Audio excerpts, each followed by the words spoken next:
NHT is 8 o'clock.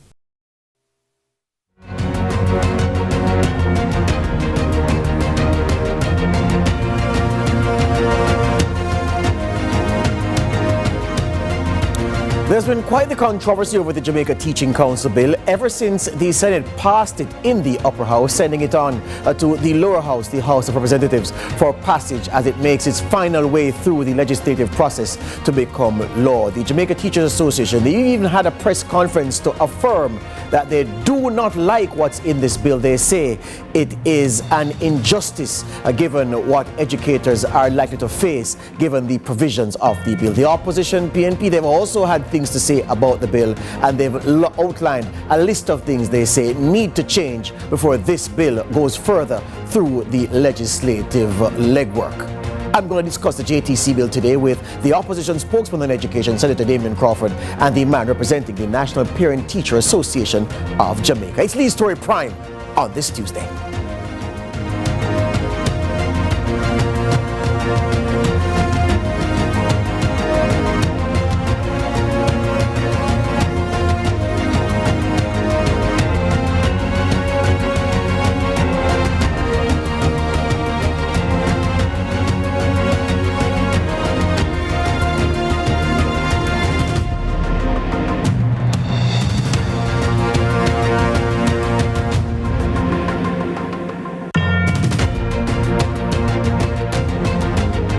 Now, as we're going to show you not too long from now, the JTC bill has been about 21 years in the making. The idea first floated about 2004 and articulated into a plan of action to get the JTC bill done. And over those 21 years, we've had many a falls down where the tabling of the bill in the Parliament was concerned. It was finally tabled it was finally tabled in February this year. The Senate passed it recently, a few weeks ago in late April, and here we are now waiting on it to go through to the House of Representatives. But not so fast, say the JTA, because they have fundamental problems with the bill, and they say that, look, these problems that they're highlighting now are not new. The parliamentary opposition also has cause to tell the government to pause and to go back to the drawing board with something that has been gestating for over 2 decades. But in case you came in late, you don't know what the brouhaha is all about, we have this prepared for you.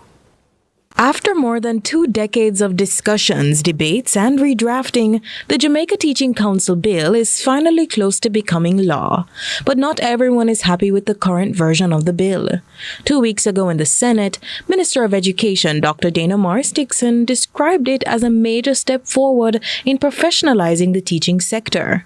The bill, which is 99 pages long, would change who can teach in Jamaica, what qualifications are required, and how teachers can be disciplined, including losing their teaching license in serious cases like a criminal conviction. The bill was first proposed back in 2004 under then Prime Minister P.J. Patterson. It has passed through multiple governments, including those led by Bruce Golding, Portia Simpson Miller, and Andrew Holness. Several education ministers have worked on it, including Maxine Henry Wilson, Ronald Thwaites, Ruel Reid, Favour Williams, and now Morris-Dixon, who said it was shaped by input from 15 different organizations and 45 meetings of a joint select committee in 2022. She said the bill is important because it ensures that teachers are qualified and held to high standards. But with Education Week underway, the Jamaica Teachers Association, the JTA, continues to push back. JTA President Mark Smith says the current version of the bill feels like a betrayal of teachers, despite the association's years of input. Dr. Smith said the bill is too focused on punishment instead of supporting and empowering teachers. Smith has warned that the JTA is prepared to take strong action to stop the bill unless serious changes are made. The JTA is also calling for much more investment in education. Smith urged both political parties and policymakers to put education at the heart of their plans for Jamaica's future. Meanwhile, the opposition People's National Party, the PNP, has raised their own concerns. The PNP has said that while it supports regulation of the teaching profession, it is concerned that several sections of the Jamaica Teaching Council bill could result in the unfair targeting of local teachers and push more educators to leave for work elsewhere. The Senate has passed the bill, but debate continues. It must now go to the House of Representatives before it becomes law. We discuss on Lead Story Prime. Courtney Lewis for Lead Story Prime. All right, so setting the scene for what we're about to discuss today. And as I said to my team in preparing this discussion show, much of the discussion about the bill has taken place without the bill being at the center of the discussion. I'm keen on helping you to understand what's in the bill so that you can have an appreciation of what is in the bill and if it doesn't serve the intended purpose well. And also, when you hear people say, well, this is wrong, we want this, you can also understand within context if what they're saying makes sense. So that's the exercise that we're hoping to pursue this evening with two gentlemen who are very well placed to provide that kind of erudition and illumination to the issue. As you heard just now from Courtney, from 2004 we've been here. That was when the Task Force on Education Reform proposed the establishment of a body to regulate the teaching profession, to act as the firefighter, to resolve disputes, to see about licensing and the registration of teachers. That moved to 2008 to the establishment of the Jamaica Teaching Council. Now, within this bill, it sets out those who should staff the Jamaica Teaching Council, with, of course, the added benefit of it being a body corporate, so it will be an entity standing on its own.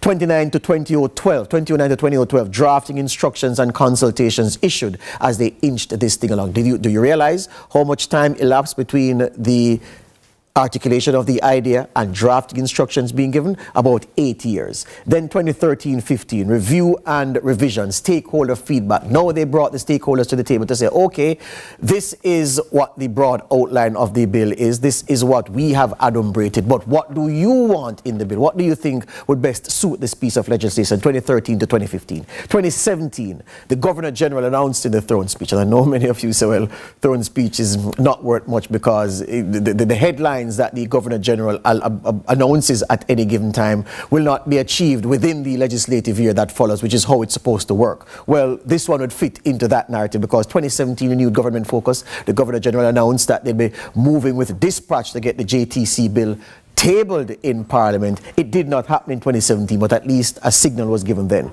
2021.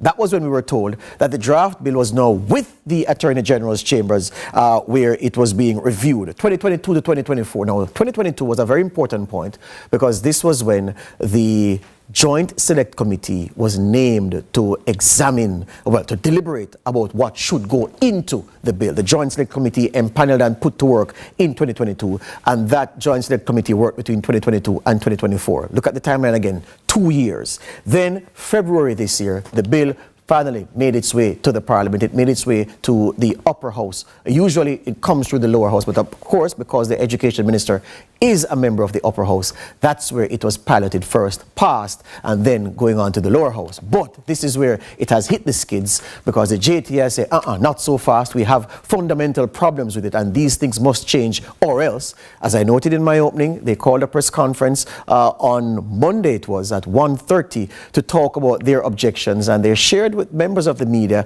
the points they have highlighted over very many years, talking about their objections to certain provisions in the bill. These objections have been spread and shared across several presidents of the Jamaica Teachers Association. So the teachers have brought their receipts to show that they have been consistent in raising objection to what is being proposed for the bill. Then the opposition spokesman in education, he had a press conference also to say, listen, we have serious concern about the bill as well, and these things, and he went through a list of shortcomings he saw where the proposed legislation was concerned. So we have to wonder again, must we wait another 21 years before we return to this point where the Parliament will do its bit to send the bill to the Governor General for his stamp and of course for gazetting and for it to come to law?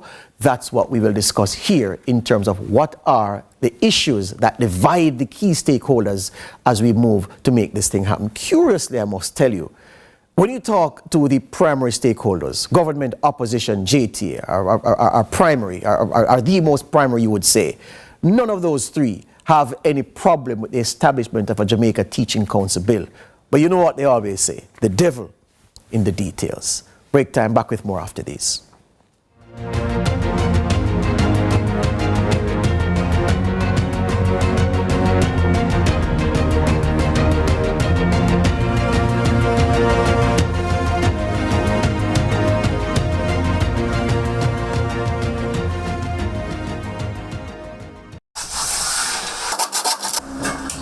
All your electrical needs, visit ABC Electrical Sales. We've got everything, stocking top brands like CNCs, Philips, and Allen Bradley. We guarantee quality and reliability. Shop with us and save with even free island-wide delivery. Conditions apply. Visit us at Shop 8 Hagley Park Plaza, Kingston 10. Call 876-754-3714-5 or 876-754-3825-8. ABC Electrical Sales, for a better choice in electrical business.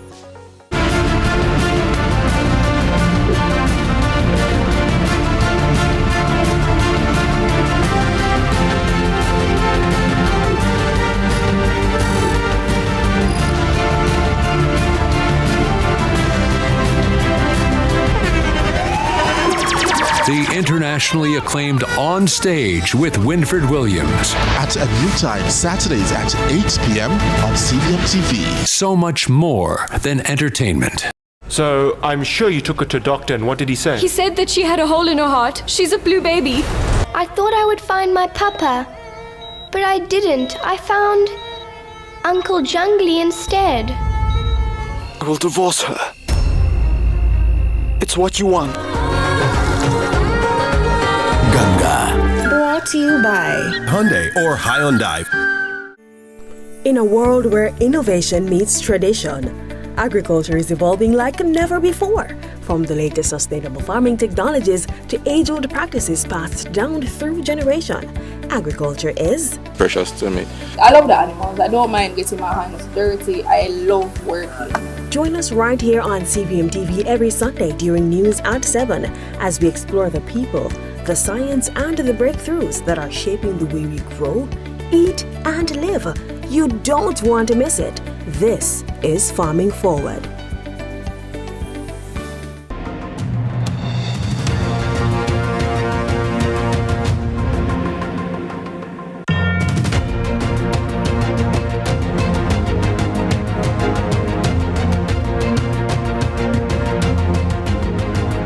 I'm here on CVM TV on this Tuesday. So here we are with two capable gentlemen. To say capable is understating it. These are two gentlemen who are very well placed to initiate and engage in this discussion. On the point of initiation, the bill, the JTC bill, of course, was first tabled in the lower house, as it is, you have, as per procedure. My teachers may be saying, George is losing his mind. Doesn't he know that the Senate is a review chamber? So it was put there before, but of course, the piloting had to be done by the minister because she's ensconced in the Senate, which of course is the upper house. All right, so here we go. I have Stuart Jacobs with me. He is the man who's in the middle. He's the president of the National Parent Teacher Association of Jamaica, the NPTAJ, and a strong advocate for them and a good one. And the man beside him is Senator Damian Crawford. He is the opposition spokesman on education and a successful businessman in his own right. We have to say that because we as if we ignore these things. You know, politics isn't your only trick, and it's no trick. It's no trick, politics. But gentlemen, let's get to it. I want to open the floor with Senator Crawford to say, an average viewer looking on, and when I say average because someone who pays regular attention to the news, they're not seeped in it as you have to be, given that you are looking to represent people in Parliament. And Stuart Jacobs, given his role, he has to be tethered to the news as well. But someone who just pays passing interest to the news and hearing what they've been hearing about the JTC bill and knowing that the opposition sat in the Senate when it was passed through the Senate, and didn't hear the opposition say, we are not supporting it, Mr. President, find you here now saying that the bill is deeply flawed. How do you assist them to reconcile the position that the opposition have taken where this draft legislation is concerned? Well, I would ask them to watch the Senate. I have presented in the Senate, and every single point that we made in the press conference was made in the Senate. The reality of the situation, if they understand how the Senate works, is that this is a simple majority bill. And a simple majority bill simply asks for aye, and the government with its majority says aye, and we move on. There's no space within that for the opposition to stop a bill that is a simple majority. The only thing that the opposition can stop is a constitutional amendment, because the government needs one member of the opposition. In fact, no member that sat on the JTC Joint Committee signed the bill. The government never once sought to have intervention as to why no opposition member signed. So I spoke for an hour and 40 minutes, and every single point that we made was made to the membership. They closed by saying that they would accept a principle, and that was the only thing that they accepted. So why did your Senate leader then speak so glowingly about the bill? I know that it is a team, the government caucus, opposition caucus. Your Senate President, Peter Bunting, did not speak in a manner which suggested or could be interpreted as rejection of the bill. Well, when the bill was tabled, I was to be the main speaker as the person in charge of the education portfolio. For sure. Now, on the day of tabling, they had 35 amendments. On the day of tabling to a 99-page bill. So we indicated that we were unwilling to debate the bill on that day to its completion. So upon opening, Senator Bunting went on to say he had no issue with a bill, because had I spoken that day, I wouldn't be able to speak again in the debate. You only can speak once in the debate. So in facilitating the conversation, he said he had no discord with a bill. However, I would speak. He indicated clearly that I would speak on the bill further. Stick up in for me, Senator. I want, for the benefit of the viewers, for them to hear for themselves what Senator Bunting said. So this is what Senator Bunting said in the Senate, consequent upon the tabling of the JTC bill there. We are certainly in support of the bill, and we are glad that the elephantine gestation that it has taken to get to this point is almost at an end, and we support you in that regard. Thank you. All right, Senator. So clearly that will be a clip. Because Senator Bunting would have spoken for a much longer period of time. So when Senator Bunting got up, he indicated to them that we would not debate the bill at this particular time, that it could not end, and that he had no issue with a JTC. None of us have an issue with a JTC. But more substantively, when the debate took place, I presented every single point. So you're saying that that intervention from the Senate leader on the opposition side came before you spoke? Yes. For the hour and 40 minutes? Yes. So before I spoke, because of the lack of structure. There's no way our opposition could debate 35 amendments tabled on the day. There's absolutely no way. So one of the things that we have learned, unfortunately, is to give no room for facilitation for the government. Because the only reason Senator Bunting spoke was because we wanted to facilitate the opening of the bill. And they agreed that there would not have been an ending because there was 35 amendments on the day.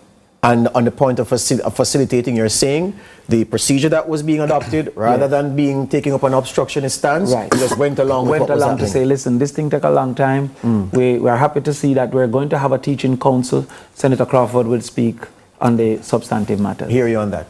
Stuart Jacobs, this thing has been in the hands of learned people who formed the Joint Select Committee that was tasked with developing the bill. In that time, several stakeholders would have put forward several desires. Say, we want to see this in the bill. The JTA is saying that they are upset, angry, disappointed, demoralized by the fact that what they see in the draft bill does not reflect the majority of their submissions in the bill, as if to suggest that one party, maybe the government, or they've said the government and the opposition, have ignored what they have put on the table. I'm setting it out like this because I want to say that the subcommittee that handled this bill if it is that this bill reached this level with the JTA's substantive recommendations absent, what are we to interpret that as? The recommendations not being good enough and they were recommended by the committee, or the government omitted them? How should we digest this? That's a lot. It's a lot. So I prefer not to think for the JTA or think for the government. I want to look at it from a public standpoint and a logical standpoint, and one that is going to lead to a solution for everyone. Yes. If a bill has gone for 20 odd years, and it's been debated, and a well-established organization such as the JTA would have gotten it and deliberated, and would have submitted it to government, submitted it to the different stakeholders, and then when it is put together in a final document, their points are not in it, then it leaves one to wonder, was it that they should have forced along the way? So there are phases to the bill. Yes. So what happened 2 weeks ago, Friday, it was, it went through a phase. They ought to have been right along the phase there, the bridge lines, finding out to ensure, to verify that what they have suggested is in the bill. But stick up in. So are you saying then, Stuart Jacobs, that before that debate in the Senate, the strong objection that is being raised now by the JTA ought to have been raised then? Could not have been, because they would not have seen it. But hold on. As Stuart Jacobs is saying, the Joint Select Committee would have signed, would have prepared the same thing that you say the opposition members did not sign. George, and Damian. Yes. The major organization in this bill is the JTA. Yes. Because it has something to do with their very existence. With teachers, yes. With their very existence. That's what they're about. Right. They're about defending teachers. Yes. And so it is hoped very quickly that all parties sit and fix this. But hold on, Stuart. We don't reach there yet. Hold on. We're going to get there. We're going to get there. No. We have the time. Hold on. I think I'm saying, yes, because I want to, guide us as we go. Hold on. So I'm saying, the minister was here on Lead Story, 6:30 p.m. yesterday on Monday's show. She said, and you will tell us if she's right, she said that this bill, the document signed off by the Joint Select Committee after it had done its deliberations is effectively the bill that was debated in the Senate when you spoke for an hour and 40 minutes. And she said also, so if that is the case, and if the JTA is a stakeholder and a member of that Joint Select Committee. No, they are not a member of the Joint Select Committee. The JTA sits before the Joint Select Committee. The Joint Select Committee is a committee of both houses of Parliament. So that's the joint. It's joint between the Senate and the Parliament. So the JTA has no input other than to present to the So they would have been blind to what was in the Senate. They wouldn't know what was coming. I see what you're saying. But they presented. Yes. In the Joint Select. Yes, but they would have known what the final thing would have been. Report and the this and that's not sent to them for approval. So I see what you mean. The JTA only have this to consume the final document, which you can quarrel over an unfinished document. And they couldn't have objected before 2 Fridays ago. There you go. So when it is tabled now, the JTA would consume to say, oh, this is the final document. I hear you. So what the public must understand is that the government creates a document and puts it before the Parliament to debate. Yes. Some documents, they say, let's have a pre-conversation before this debate, seeking to find some agreement or if it is going to cause for difficult consumption. Because your rules in Parliament, for example, is 35 minutes you really have to speak. Yes. So you have to ask for an extension if you go over your 35 minutes. So most people wouldn't be able to a 99 page. So they come with this 99 page or whatever amount of pages and you go through it to analyze at each point. There was a report that the chairman of this committee said to one of our members, Lambert Brown, you are not in charge of this committee, you know. So the entire process wasn't consultative or inclusive. So the JTA come and say, all right, we have read this proposed bill and we have problems with A, B, C, D, E, F, G. When the final bill comes, the JTA will quickly run to it to look for the proposals that they made. Yes. They found Were none. my amendments included? Right. And they found none. So they didn't have any opportunity to say, oh, we should have spoken before it came to Senate. It is at Senate that they would have seen the completed thing. Additionally, the 22 years, the majority of which none of the public would have had the ability to consume, nor to reject because you're having a conversation. So should the opposition have said, no, we're not for this bill at the point of the JTC, of the Joint Select Committee? Here's another point that the minister made. Yes. And this is why the public would have had the impression that the stakeholders, of which the JTA is primary, would have known what the Select Committee would have decided on to put forward as the bill. She said that there were 45 consultations where various presentations were made, ideas, points accepted, points debated, points rejected. And so those, of course, were televised, she said. And she said this would have given any interested party a clear idea of what would have been in the bill. Misleading. The consultations are televised. So therefore, when the JTA is invited, that's the only time that they are present to speak, to debate, physically, to say yes, no, maybe so, to intervene, any at all. Good. So the other things is to say, paragraph 37, section 9, it says that, and the members speak to it. Yes, no, we are not in agreement. Right. So it is the members. Now, if it is that there's a disagreement among the members, it then goes to a vote. That vote is based on the JLP's majority. Because the Joint Select Committee also has, because you want the government it has to reflect the strength in the and also the government should run the country. For sure. So therefore, the outcomes of it can only be reflected on the report that is tabled. At that point, if I was the Minister of Education, I would see that no opposition member have signed. I would call my counterpart. I wasn't a member of the committee. Because at that time, Angela Brownberg would have been the spokesperson on education when it was formed. So at that time, I would have said, counterpart, what are going over your side? What are going over Orange House? You not sign the deal. You understand? That wasn't done? No. When it was tabled now, and we put rejection to say we're not debating 35 thing, the minister is selling a narrative that we were given 2 weeks to prepare. We were very prepared. Well, if it's one thing I know, as a man with locks, I must be prepared. They expect me to sell broom and peanut. So I was very prepared. Now, what happened, therefore, is that Easter Friday came. So there was no Senate. So the next sitting of the Senate, we made all these points. The government could say, having heard some of these points, we will delay closing and go back to the drawing board. Plus, we saw when they tried to do the foolishness with the transportation bill to put taxes with a child seat, was immediately amended. So there's precedent. Clarify before you go, before we go to the break. The first time you got the electronic copy or the physical copy to frame your hour and 40-minute long response was when? That would have been about 4 weeks ago of copy A. Then when we got there to debate, there were 35 amendments, which means that now we have a new set of things to copy B. So the first time we get what we have in front of us now, in totality, would have been when the minister opened. And it doesn't matter that they said that the bulk of the amendments concern grammatical errors. It's still a new copy. No, because you don't know the amendments at that time. So you now must go and review these amendments to say, for example, and Jamaicans need to understand, one word changes a law.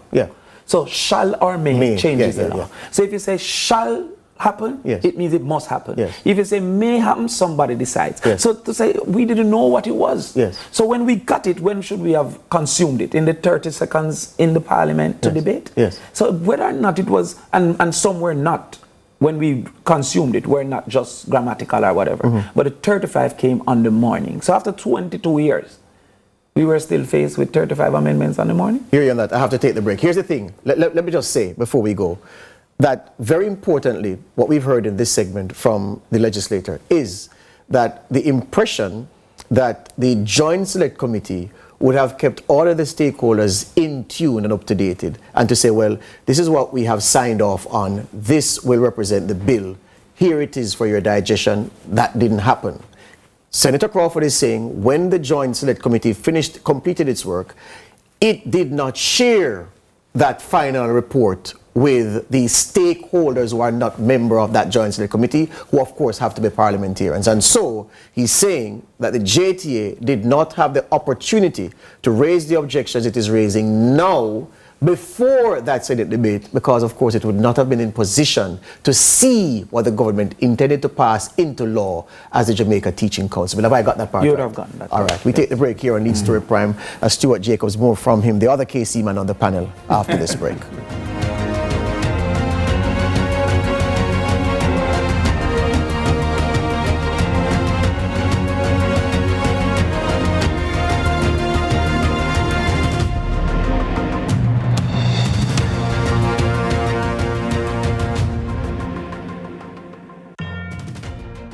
You truly don't have faith in me? Then I promise you it's over. I'm going to put an end to this nonsense once and for all. I will not rest until that girl is dead. I'm still going to kill her tonight, no matter what. Here is your court notice. Who's the letter from? Sagar just sent me a notice to get Krishna's custody. Ganga. Brought to you by Hyundai or Hyundai. Open a deposit account in the JN Bank Savings Streams promotion and save monthly for a chance to win an all-expenses paid trip to Peru. Enter now. The time by JN Bank Savings Streams promotion is 8:30.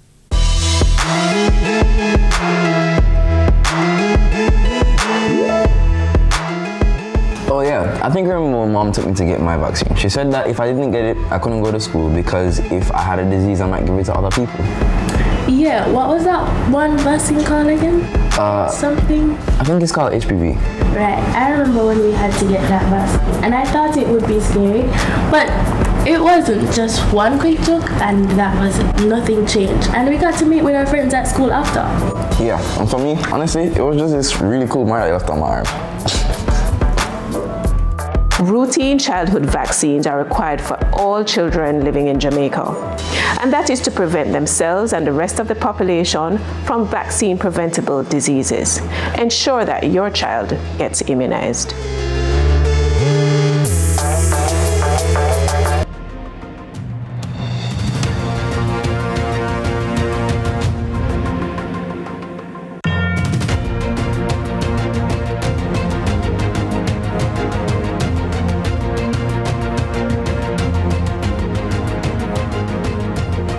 Opposition spokesman and Education Senator Damian Crawford has refuted the government's outline of the the most recent section of the JTC bill and how it has gotten to this point where the Senate has passed it. He's saying that the impression given that it was broadly consultative and the key stakeholders know what would have been tabled in the Senate for debate, and so people were kept in the loop as the bill came to coalesce into this form. He's saying not so, and he's saying that the opposition was not given ample time to go through and debate at the time the government intended originally to have the debate. And he says that, look, there's no way the opposition could have debated a bill with 35 amendments blindly.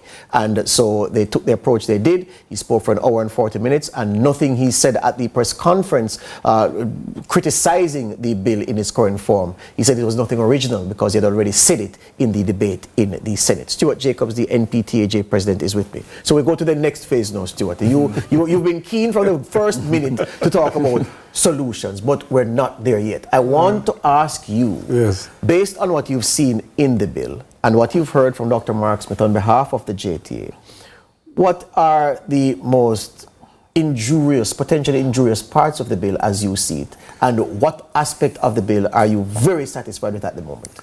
Let me start with the positive, with the satisfied.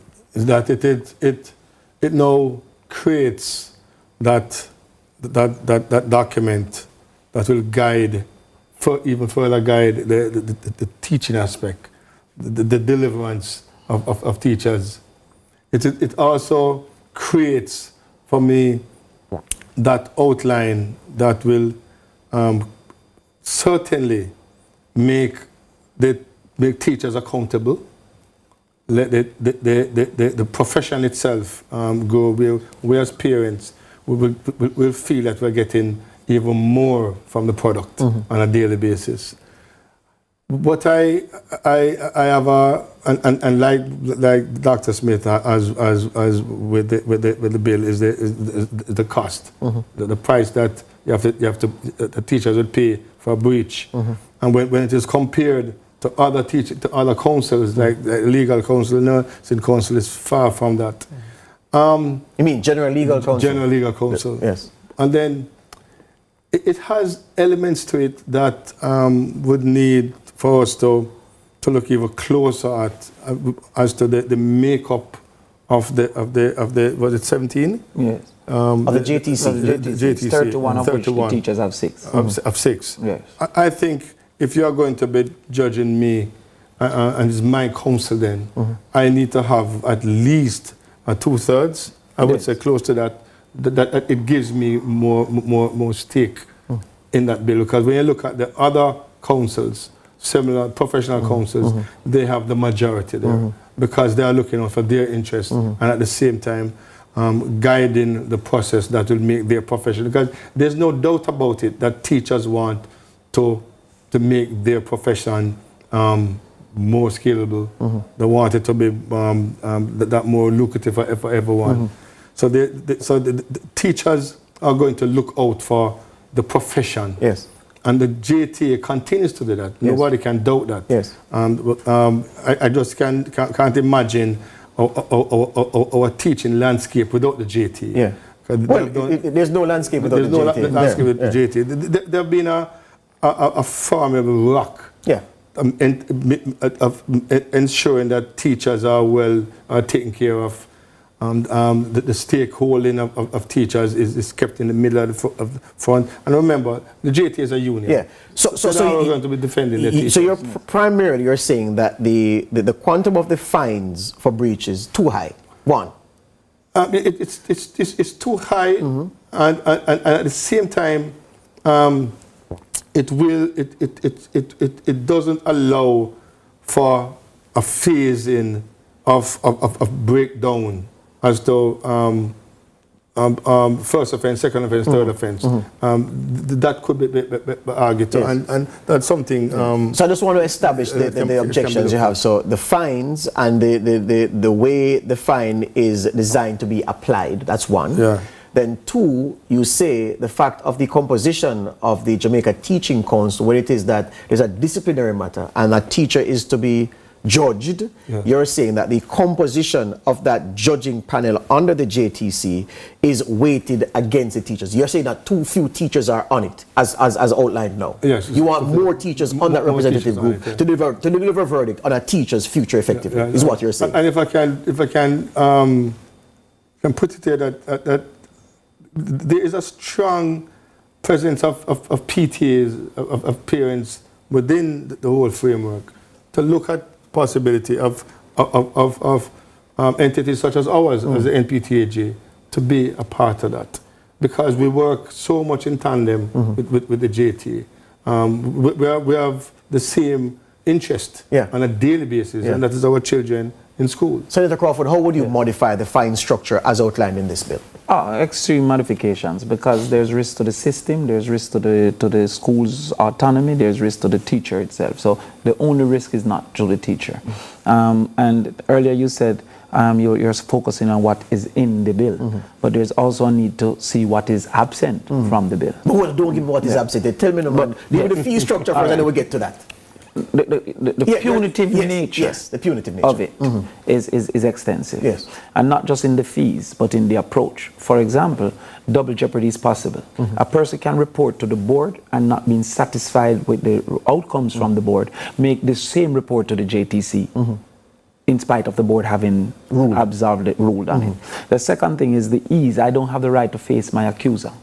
So even to question the accuser's credibility becomes impossible because I'm fighting a ghost. An individual can make a claim, and for whatever reason I can't show a text that, but Chandy sent me a text that he's going to mash up my life because I have no right to face my accuser. That creates risk for the teacher, right? The ease in which a person can be removed from the role with terms such as competent to teach, undefined. So you can sneak in performance based analysis for Holy Trinity, or I don't want to call names of schools, but the realities of teachers who are facing more difficulty. The bill says you must do certain things with no consideration for rural teachers, for deep rural situations, for life circumstances that may happen, causing for a probability for a teacher to lose their livelihood.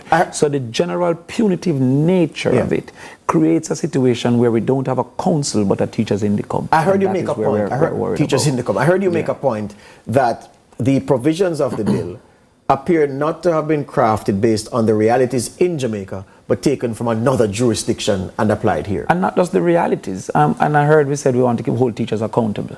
The basis of a teacher's council, professionalization, is to make teachers more productive. Accountability is a subset of productivity, meaning that a person is going to be more efficient and more effective, and to do so, those who are not effective, they must be held accountable. But the forefront of the bill is only the accountability. There's nothing in this bill that leads to greater productivity. In fact, its time is productivity. For example, the bill says you will be, for example, registered to teach physics. Removing the capacity for a principal to say, well, I need you to teach some maths because I'm short of a maths teacher, and as a physics man, you're the best I have for maths. This teacher said, well, I'm not risk this, this is 500,000 because I'm registered to teach physics. It says that a principal isn't informed of the outcome of an investigation until a decision is made, therefore leading to the probability that students are left without a teacher for 2, 3, 4 weeks while they try to refill this position because you had no time to make proper preparation and for the possibilities. So the general approach is impossible to... But here's a question I have to ask you again. This provision, or these provisions that both of you are speaking about, these provisions are the product of submissions by stakeholder groups and acceptance by the Joint Select Committee. No.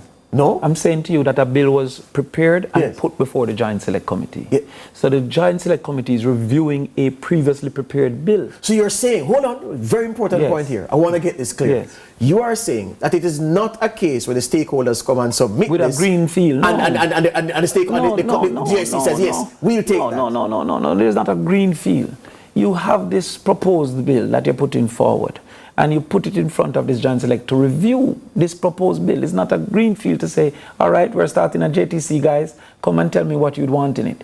And then in reviewing that first proposal of the bill, people will come and say, well, I think this, for example, the churches say, we want more representation on what you recommend. We should have some more based on our number of schools that we own. Or the PTA may say, why we don't have a PTA member on the body. So this is something that is formulated. If you go back through your chronological order, it stated that it went for drafting earlier than it went to the joint review. But hold on. If what you say is true, and it's a greenfield scenario... No, it's not a greenfield. It is not a greenfield scenario where the bill was presented and the committee is just reviewing it. It's not stakeholder input that informed what people are reviewing. How is it then that the JTA, came to the press conference on Monday with a long list of submissions that had been made to inform the bill from several previous JTA presidents? So the JTA presidents came to say, yo, bro, listen, we see this thing before the Joint Select Committee, and we have problems with A, B, C, D, E, F, G. Right. So in your review, take out, put in, do these things. We would prefer a bill that reflects this. Now, when the review ends, none of what they said is in it. So you go there and you see a man with some green paint and you say, listen, we want a little bit of blue.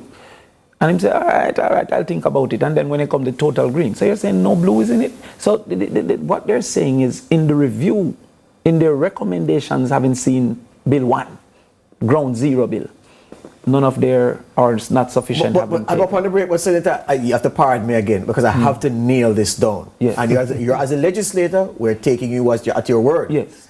You are saying that the stakeholders who have been consulted ad nauseum over time, you're saying that those stakeholders were consulted, did not bring forward ideas to be included in the bill, and then these were debated and discussed by the Select Committee, and the best of them taken, the worst of them left on the table? That is no. Well, you have now carried it to a point I can't understand about best and worst. Yes. The stakeholders' complaint is that what we came with to this review, what we presented, have not been considered.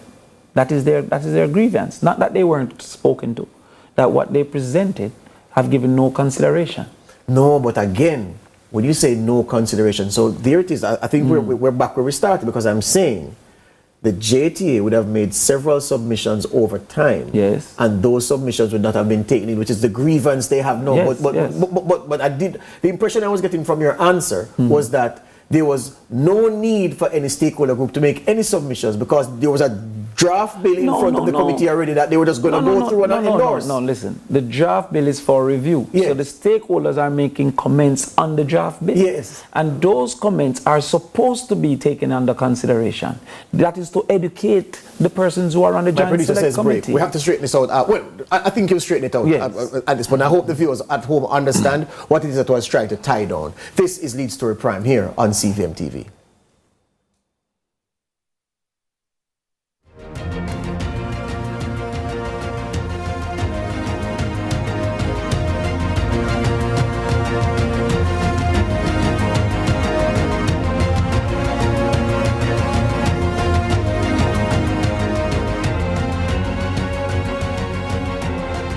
Protecting Jamaica's borders is a key priority for the Jamaica Customs Agency. The JCA will remain vigilant and resolute in effectively fulfilling this mandate. The time brought to you by the Jamaica Customs Agency is 8:45. They're Feud's biggest fans. We love Y'all gonna have to get some fans. Join the club. So I decided to do something special. But it really matches his skin. Which is scary. Family Feud. I look like a tattoo on this big Italian dude's chest. Brought to you by We Are the Caring Store, waiting to serve you. It's time to experience independent living. Visit us today. Hey you know all the people in your business? You should take advantage of CVM TV's unbeatable small business advertising package. Trust me.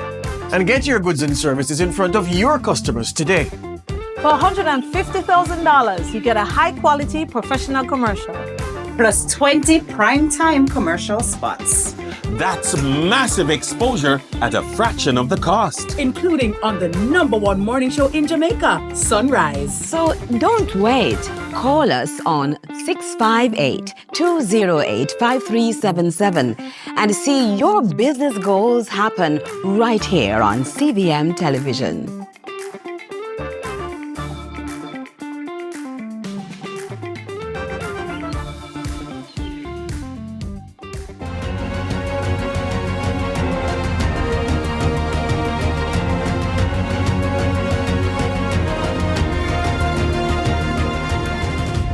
Well, what we're certain of about this Jamaica Teaching Council bill is that the opposition and the government are far apart.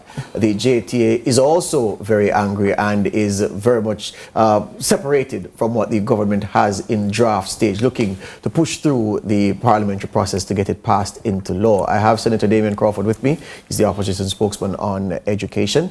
And I have with me the president of the National Parent Teacher Association of Jamaica, Stuart Jacob. Stuart, you've been no, I don't want to say chafing, because that would sound a different way. But you've been straining at the leash from the start to talk about fixes going forward. Ronnie Thwaites, the former education minister, who says, look, I'm in sympathy with the current administration and I support what they're doing to get the bill passed. But he says, hold up, you can take on some of the considerations, but get it done. What do you think is the best way out of this impasse? First, whenever anything, even hurricane or riots that is going to affect that teacher-student contact, for me is a red flag. And whenever teachers get unrestful, I get very nervous also, because it's going to affect the teaching product. And so when I heard the president of the JTA yesterday speaking, I said, I hope this doesn't happen now, because we're talking about external exams, we're talking about getting ready for school in September, because you have to start preparing for school from now for September. Yeah. And so it's going to really destabilize the school system at a very critical and crucial time. In case anybody missed what you're saying is that when the JTA, in a militant fashion, said it was disagreeing with the bill, you were hoping that they wouldn't talk about strike action, industrial action. Industrial action. Good. Right. And so I'm just hoping that very soon, like tomorrow morning, that the JTA and the government, and if the opposition wants to be there, they have to be a part of it. The opposition should be there to sit and look at the points that the JTA had tabled and submitted and was hoping would be a part of the bill. It's not a part of the bill. Then there's some compromise, there's some understanding, either a promise or to try and have something. You're the lawmaker here, where it can be incorporated, where the amendments are done. If it means that you take an entire session of the Senate and the lower and the upper house to have these amendments. Because when I sat in the well last week Friday, 2 weeks ago Friday, there were 35 amendments. Then there was 2 more and then another one. And so it had to be reread and reread and reread. For me, it was very exciting because the first time I was experiencing that. But if it means that we have to do 99 amendments, let's do it. Let's do it, but the JT should also understand that there might be some that will be debatable for a long time. Let's not wait for another 21 years before this is done. And let me hear you on this. I hear the JTA keep on saying that the majority of what they submitted was not reflected in the bill. And I'm saying to myself, well, is that the leg to stand on? Because I don't think it's the number of submissions that weren't included. I think it's the quality of the submissions made. So what would you advise Dr. Smith and his team? Focus on the number or focus on the substantive things that they can live with being in the bill? In the interest of time and all of that, the substantive. But why is time an issue? Because we would wait 21 years for it. That's the point I'm making. Why is time an issue?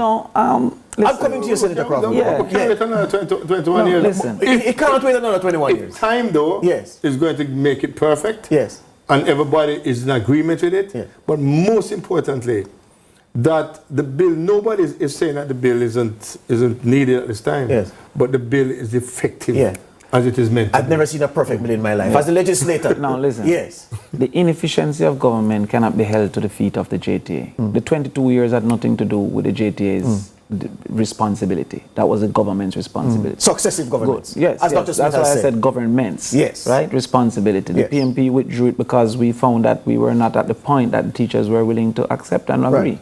So we withdrew it. If the JLP did the same thing, then we wouldn't be here at this particular point in time.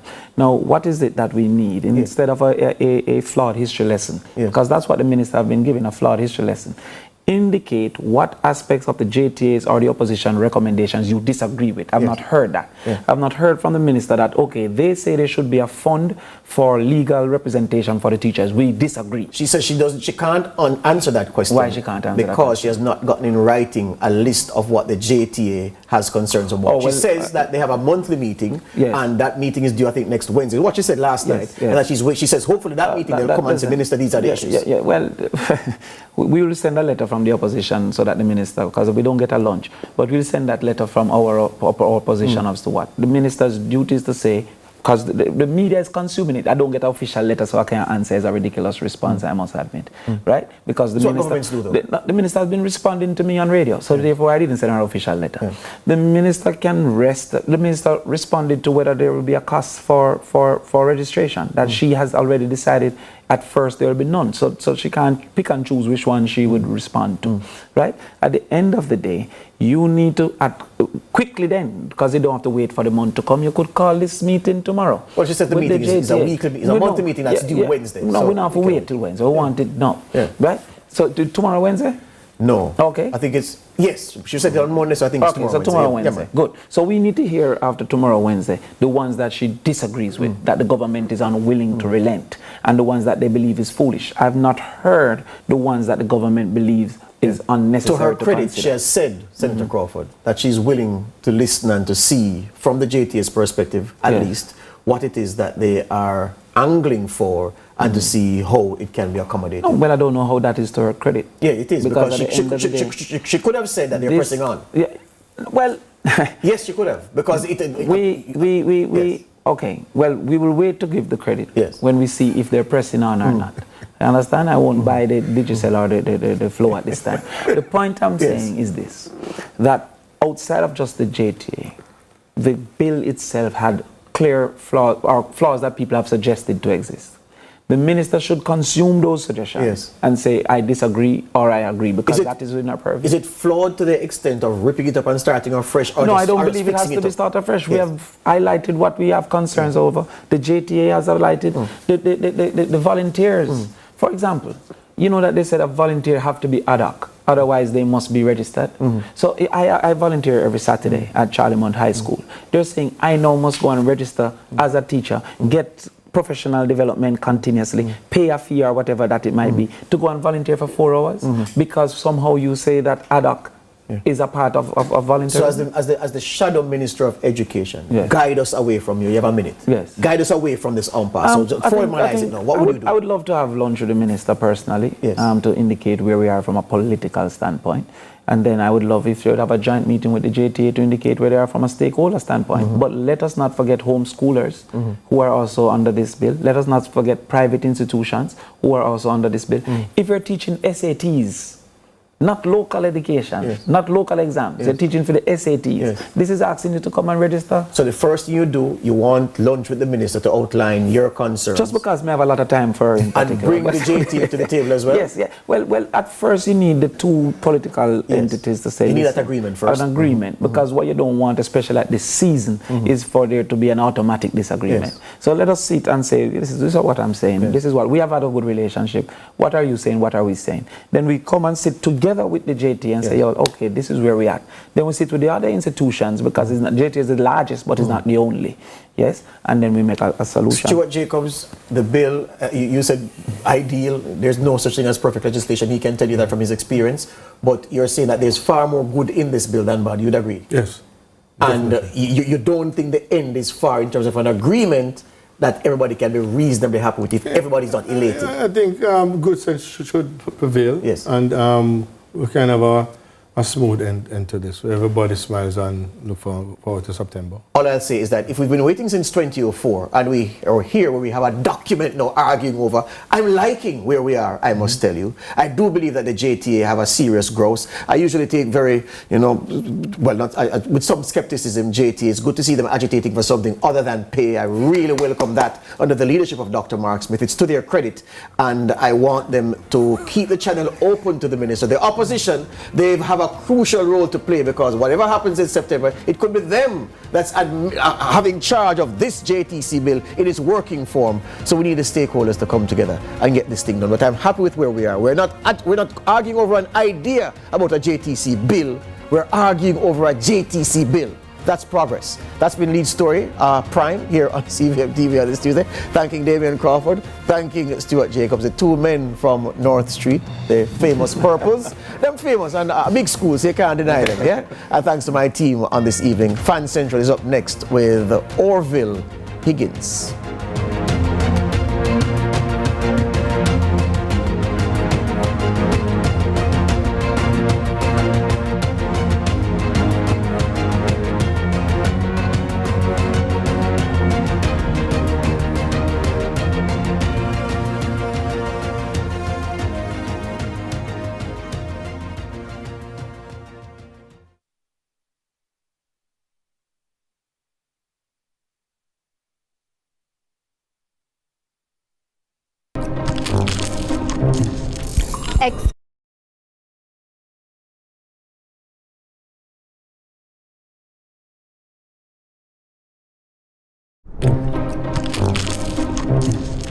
Excuse me, that looks delicious. Where did you get that pizza? Pizza, please. Best pizza in town. Pizza Please, the widest variety of pizzas in Jamaica. Grab a slice or order a whole pie. Find us at 4 locations across Kingston and Ocho Rios, and at pizzapleaseja.com. Pizza Please, Italian pizzas, Jamaican flavors. In a world where innovation meets tradition, Agriculture is evolving like never before. From the latest sustainable farming technologies to age-old practices passed down through generation, agriculture is precious to me. I love the animals. I don't mind getting my hands dirty. I love working. Join us right here on CVM TV every Sunday during news at 7 as we explore the people, the science, and the breakthroughs that are shaping the way we grow, eat, and live. You don't want to miss it. This is Farming Forward. What would you do if a date asked you how much you weigh? Leave. It was going so well until. Ask him how much his mama weighs. All new Family Feud.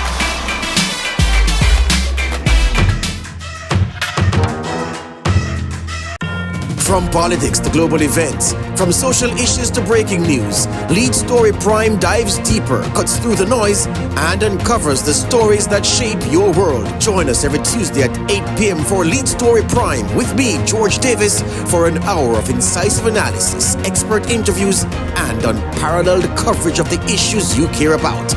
Lead Story Prime, your front row seat to the most compelling discussions. Lead Story Prime, where the truth comes first.